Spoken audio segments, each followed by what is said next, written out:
When I was a kid reading the Book of Mormon, I was always fascinated by the night without darkness that marks Christ's birth. And I always wondered, how did God do it? Sure, he's God, he can do anything.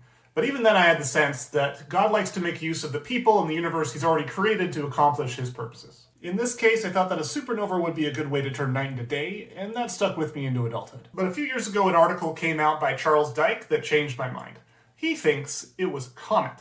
But not just any comet. He refers to a specific comet observed by Chinese astronomers near the birth of Christ. He traces a plausible path for that comet that takes it right close to the sun, making it a sun grazer comet. With a path like that, it could have triggered a coronal mass ejection, which could have pushed the dust from the tail of that comet into the Earth's orbit. The sun's light reflecting off that dust could have been easily as bright as daylight itself, and with a big enough coronal ejection, it could have caused an aurora that could have been seen in the lower latitudes, helping explain the great lights in the heavens as prophesied by Samuel. And the coolest part, if someone had been actually watching the sun through darkened glass, like ancient astronomers often did, they would have seen what looked like a star literally being birthed from the edge of the sun. It's a speculative proposal, as these things necessarily are, but in the Christmases since I read that article, I just can't get that comment out of my head. For me, it lends a visceral, concrete, symbolically appropriate reality to the announcement of Christ's birth that would be really hard to achieve otherwise. The full article has a ton of fun technical detail. I really recommend reading the whole thing. Check the description for links, and I'll see you next week.